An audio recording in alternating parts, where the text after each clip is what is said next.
Guess we'll get started. Welcome to Coping with Change. What kops learned, adopting etcd3, cluster API, and CRDs. And of course, my clicker didn't work. Oh, you got to click. I'll remember that. So this is Justin Santa Barbara. He's been involved with Kubernetes since before the 1.0 days, doing a lot of the AWS work. So if you know what that means 5-year anniversary this year, so that's over 5 years.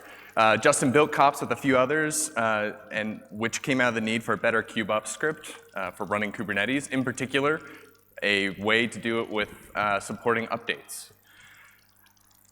He now works at Google and is very active across all the different Kubernetes projects. And this is Mike Splain. Mike has been using Kubernetes for about 5 years, I believe, we decided, and started getting into kops a few years ago to fix the problems that he encountered. I think one of your first contributions was internal load balancers, if I remember correctly.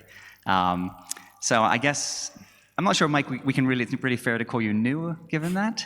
But from my point of view as sort of the older school original guard, I think of you as part of the new wave for kops, and I think it's wonderful to see new people that bring fresh ideas and new perspectives, and at least from my point of view, it's important to recognize that the newer people are, the more attuned they likely are to what the project is today. So you likely have a better perspective of what that is. And so I think it's super important to embrace new people, not literally, and promote people within the community, because they really do know the space, the problem space better than you probably do, or I probably do. And Mike is a very active kops maintainer and now works at Sonos. So this talk is about Kubernetes changes as they impacted kops, and some of the strategies that have let us adopt kops, or adapt kops, to sort of cope with those changes. But not really just for kops users. We want this to apply across the board. It's really relevant to all the different Kubernetes projects, your own Kubernetes tooling in-house, and really just software development projects in general. Before we get into those, I guess the starting point should be sort of the fundamental philosophy of kops. We sort of take a very user-focused approach. The idea is that a kops release, or kops.0 release, should be safe to run in production. And that means not just kops, but also the version of Kubernetes that we're shipping and the version of all the components that we bundle in. And in particular, that means the networking, the CNI providers. That obviously means that kops can't release immediately when Kubernetes releases. There is a delay.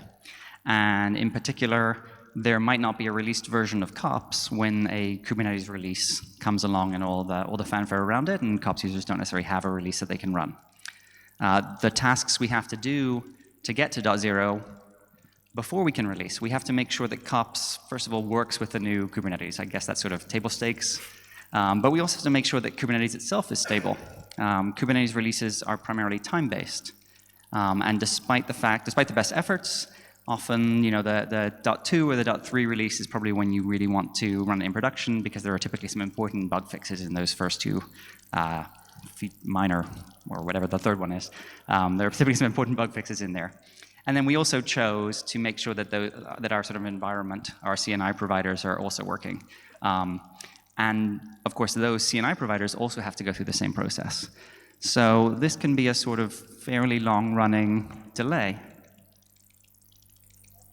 We have a graph of that. So thanks to Peter, one of our kops contributors, for putting this together. As you can see, over time, our release delay has gone up. How many people here use kops? Just out of curiosity. Okay. We're sorry. We're sorry. We're working really hard, as I think you guys probably realize neither of us work on this full time, and that goes for all the maintainers and reviewers and contributors. So as you can see, we kind of had a delay as time went on, even to the first alpha. Our first alpha for each one of the Kubernetes versions took much longer. So we've now released 1.12.1 as of last week, I believe. Maybe the week before, who knows? Very recently, yeah. What is time anymore?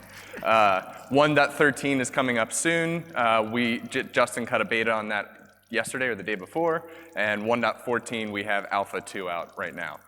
So we're working on speeding that up.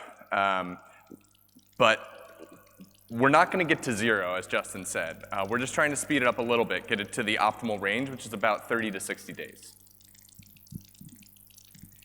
And I guess we were falling further and further behind, and that this was bad, I think, for a number of reasons. I think for all of you end users, thank you, we love you, and I imagine, and I know as an end user myself, that it is hard to see all those sort of the press and the excitement around the new Kubernetes release and then be unable to have a kops version that supports it.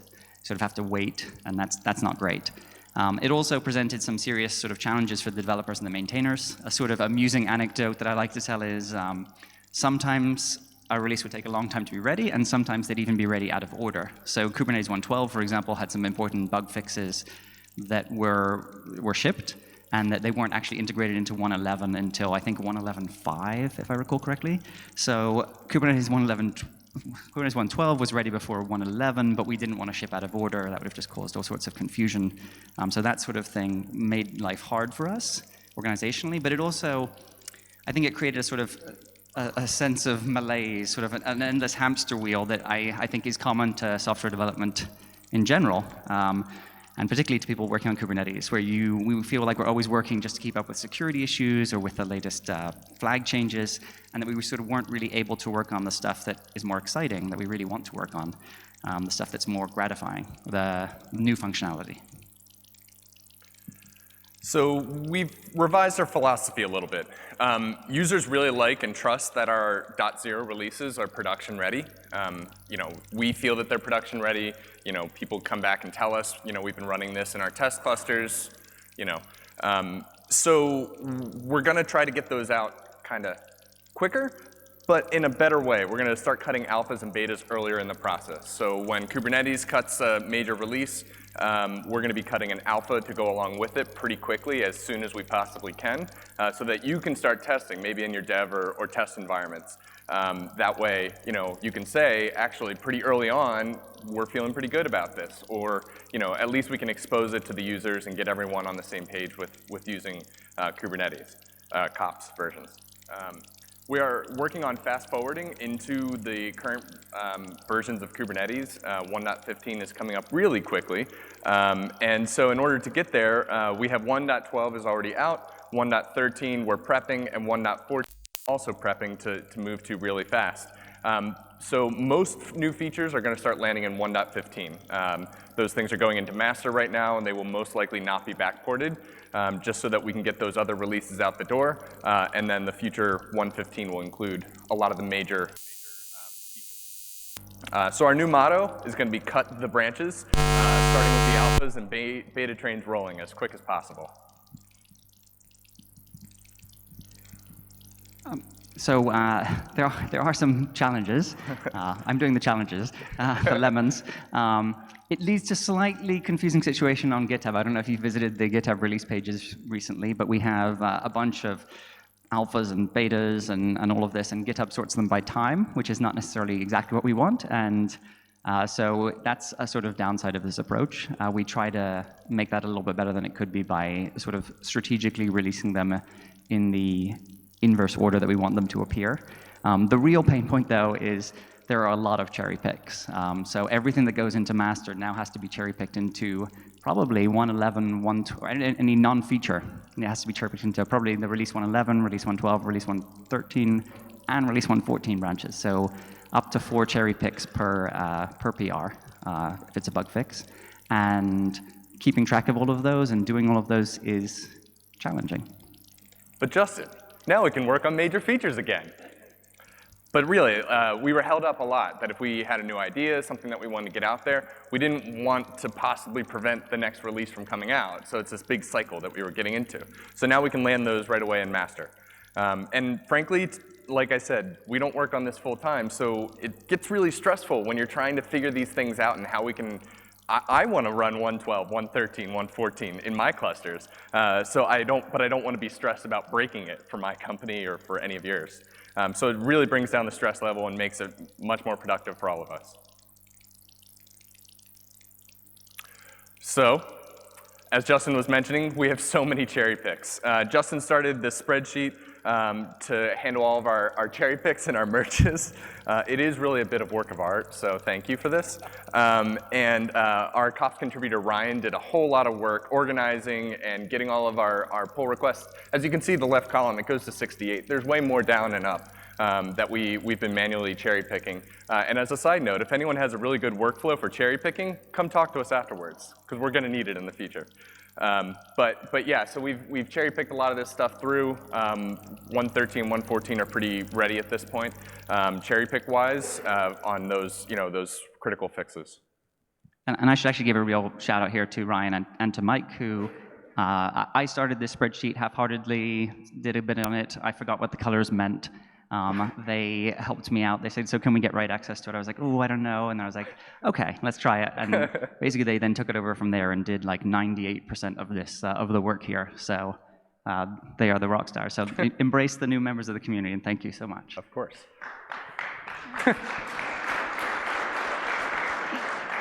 There's now meaning to cherry pick hell. Okay, so I guess that is sort of how we caught up, but how did we fall so far behind? Well, a lot of it was dealing with these Kubernetes changes that we're really talking about here. We've talked about how that fast forward is going to get us back to par, hopefully, but let's talk about how we can sort of keep up with changes, the various strategies that we're using, and we'll hopefully adopt in future. And the big one, I think, that we're going to cover first is the move to etcd, or etcd3. The etcd team stopped, I guess wisely, decided to stop maintaining etcd2 and moved everyone to etcd3, which meant that Kubernetes, of course, had to also move to etcd3. For those of you that don't know, etcd2 and etcd3 are basically completely different systems, and the migration from etcd2 to etcd3 is basically unsupported. It's certainly not a smooth one. I think as a Kubernetes community, we probably could have pushed back a little bit more on that migration. I think as a Kops developer who had to do a lot of work on this, in retrospect, and you always figure it out in retrospect, I probably should have just written the migration support from etcd2 to etcd3, because it probably would have been less work than what we did in the alternative. But that was, I think, one of the big initial sources of the increasing time delay, that we had to spend a ton of time working on this thing. And we talked a little bit about frustration or things that are frustrating. I think this was frustrating because it isn't necessarily something that end users necessarily care about. You shouldn't really care about the data store underlying your Kubernetes cluster. You want it to just work. So we developed etcd manager, which is sort of an etcd operator for when you don't have a Kubernetes cluster to run on. So it's like the etcd operator for etcd for Kubernetes, right? So eventually we'll be merging it with etcd ADM to make sure that etcd manager features are available to everyone and not just in Kops. But for now, we needed that today. So Justin did a ton of the work on etcd manager. So that's ready in 1.12. A couple of those key features in etcd manager are etcd backups. So now you can have automated backups of your cluster and everything. Resizing of etcd clusters is also supported, and so that makes it easier to go from 1 to 3 to 5 etcd masters. Never do 2 or 6, remember? And we've made it through the worst of it.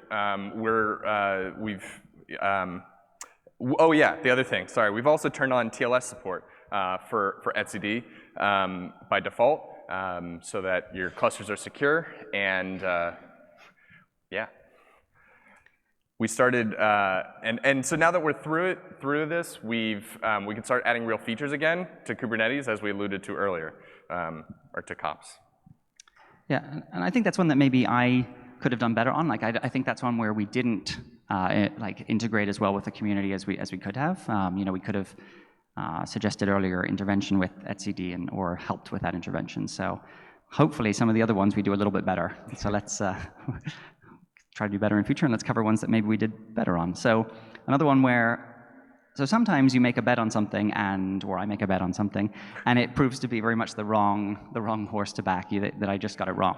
And a good example of that is our aggregated API server support. So Kops is a very early adopter of aggregated API servers, which are essentially a precursor to CRDs, but a little bit more involved in terms of the API machinery. It's more of a first-class server and less of a sort of lighter weight extension. The downside of that first-class support is that it's a lot more deeply integrated, and in the end, we never got it to a releasable state. It ended up that we were vendoring a lot of Kubernetes libraries. There was never a stable API for building an aggregate API server. It was always a ton of work to rebase every time, so this was another factor that was bringing us further and further behind. And we also noticed that aggregate API servers were not really being improved. The toolkit was effectively deprecated, whereas CRDs, there was a big push on CRDs to get them up to parity, and that there were some clear statements that CRDs were really the way of the future, that aggregate API servers have use cases, but if you can use a CRD, you should use a CRD.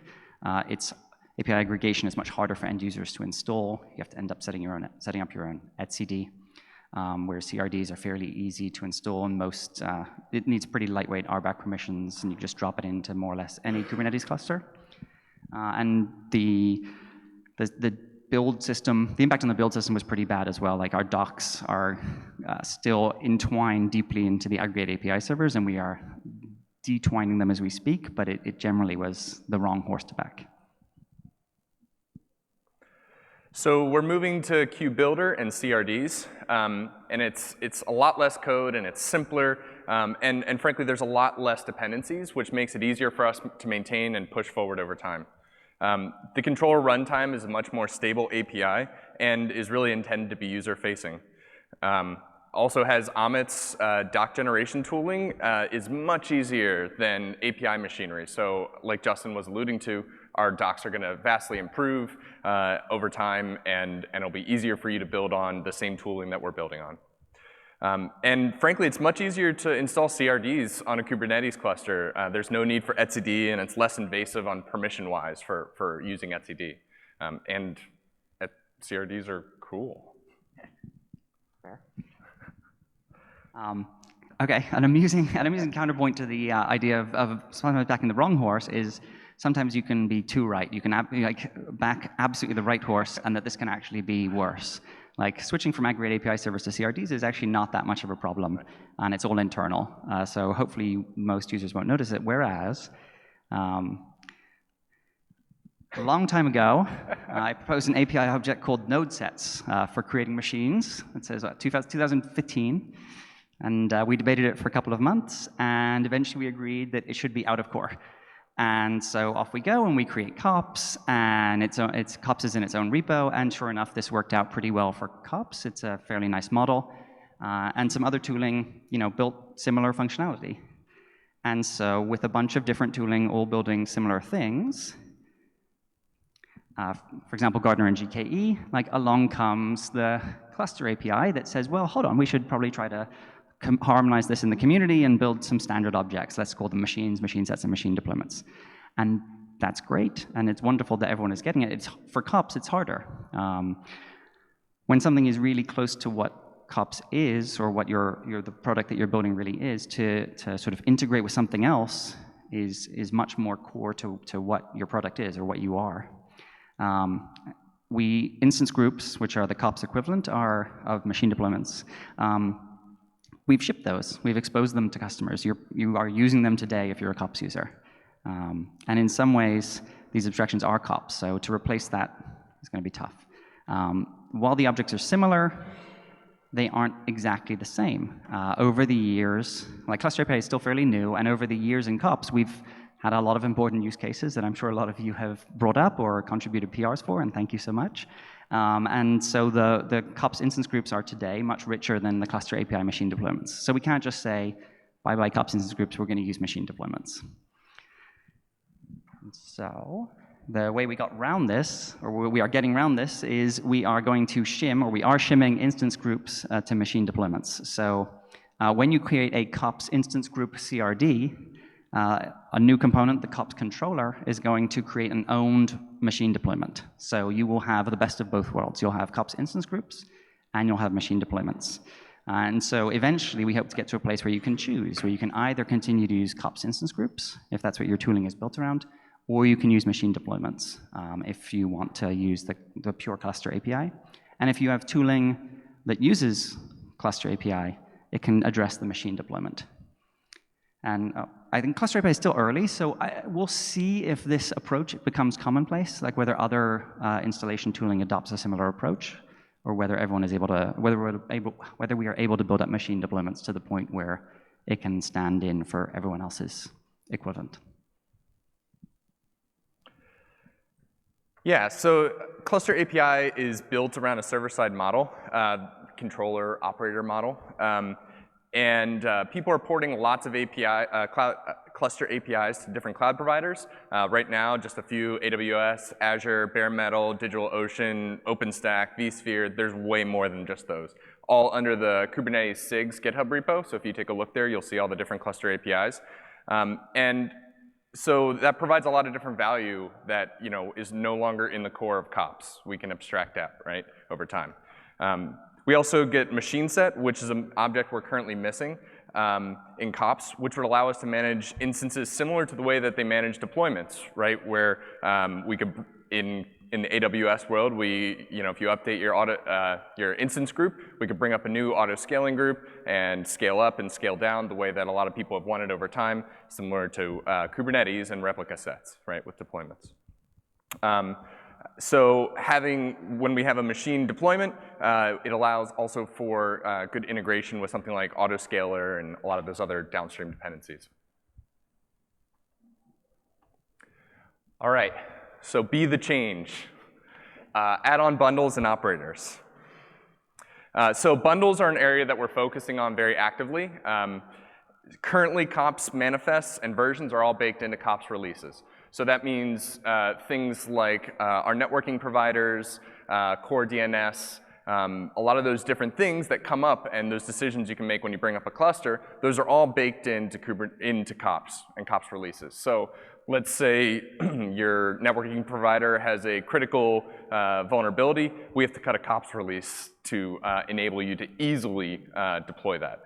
So now, using bundles, we can abstract that out so that just like when we can push out a new kops Kubernetes version and recommend a new Kubernetes version to you as a kops user, you'll be able to be recommended, oh, you should upgrade to Calico or a new version of Calico or whatever dependency downstream that is. And we are also, yeah, that's actually it. We don't have to do a full release. Sorry.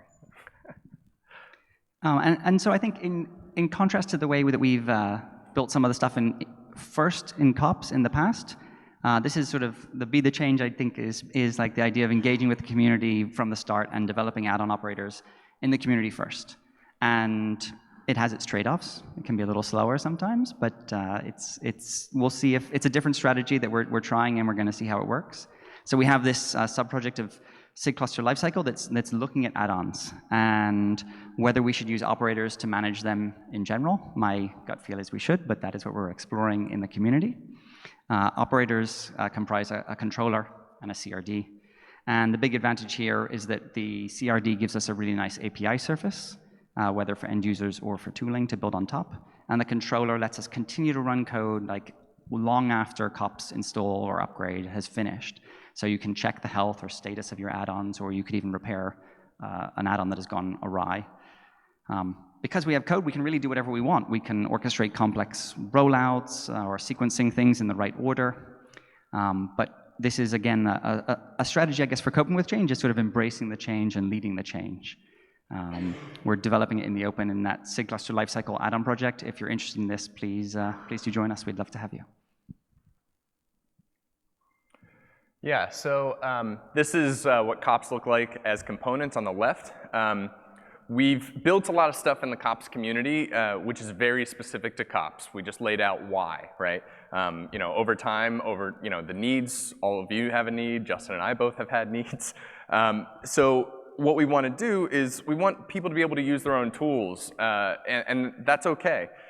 So we are splitting kops into a bunch of community components so that everyone can use those pieces. Is this the right thing to do? I don't know, but I think it should allow us to speed up development and allow more possibilities for all of our users to use kops however they really see fit.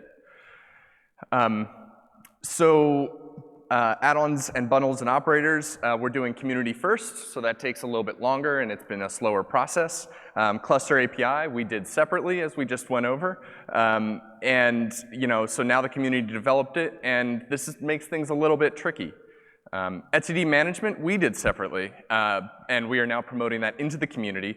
And it seems like that will go a lot more smoothly, but it's harder to prioritize because we're okay with the way things work now. If you want to build your own tool, you should be able to replace kops CLI with one or more of the component boxes you see above. The goal is really not to stifle different approaches. You can be different as you want to be, but you shouldn't have to rebuild everything. You might also notice over here on the right, we have that little box called Node Up. That's our node initialization tool when your instances come up. There's a group in SIG Cluster Lifecycle that's discussing how we can bake images and what should really happen at runtime. So maybe that last box might not be a component at the next KubeCon in 1 month, right? OK, the next KubeCon. Oh, OK, next KubeCon. That would be a little aggressive. You want to do that? Yeah. Yeah, so Kubernetes is changing very rapidly, as we all know. We cut a release very frequently. They're often better, but sometimes we've learned there's a lot of detours. Some changes are just work. We have a lot of work to get done, right? And the changes duplicate your functionality. Maybe you might need to provide a shim in order to get them into place so your users can start using them. But participating in those changes can really make things a lot easier for our users and for everyone.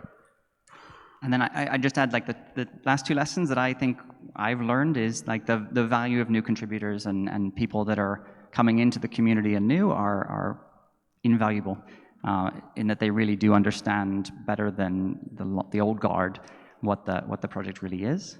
And then this tactic that we've adopted, that the fast forward, seems to be working very well. It certainly has improved everyone's stress levels and ability to land great or big features. So we effectively declared feature bankruptcy and jumped ahead with a bunch of fast forward releases. You pay for it in cherry picks, but it does seem like that is a fair trade-off. It seems like it's better for users who should be getting more stable releases. With every PR that goes into those release branches is very explicitly cherry picked and looked at now.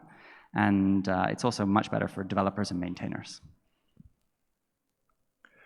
So yeah, thank you all for all your contributions. Thank you all for working and using kops and being loyal users and chatting with us and everything. If you have any questions, we have our Slack channel just to make sure everyone's aware. We also have a development-specific Slack channel, so if you're trying to create a new PR or build on kops or anything we've discussed today, feel free to talk to us in there. It would be awesome to talk to any of you. We also have office hours every other Friday. It's a little hard to figure out exactly what time and place, so just use that QR code. That'll get you to the page in our docs that explains what every other week is. And also, Justin and I will be speaking tomorrow as well, doing a deep dive on some more of this stuff. Yeah. So. And I think we have a couple of minutes for questions, if anyone wants to do that or advise us on any other strategies for coping with change. But otherwise, I'll run down and do the mic. Yeah. OK, I think you, and then I'll come to the back there. This is a more direct question. Where can I find etcd manager CTL on a kops running cluster? You mean the binary? Yeah, I will fix that. You can build it yourself. I think is I don't know whether we don't publish it as a release. Yes, I will fix that. The trick that I would add is you can actually run it from your local machine. You don't have to run it on your cluster itself. It talks through S3 or GCS. So you can run it on your local machine. So today you have to go run or go build it, but you don't have to upload it or anything.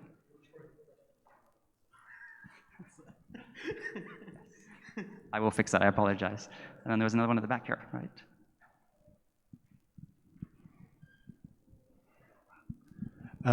Do you have any idea when could be integrated the support of node pools? And to manage node pools and kops? I mean, I know that there are some plans in Cluster API, but I think it will be quite interesting for kops in order to manage them. What is Well, a node pool, I will consider like workers nodes that you can handle and certain characteristics or certain settings. So yeah, like you can have a cluster with a master, and then you can have different kind of pools based on type of your workers. So I think node pools are instance groups or machine deployments, in that you can create as many instance groups or machine deployments as you want and give them different types of machines, some with GPUs, some with not, some spot, some not, different tags, different labels, different taints. Is that it?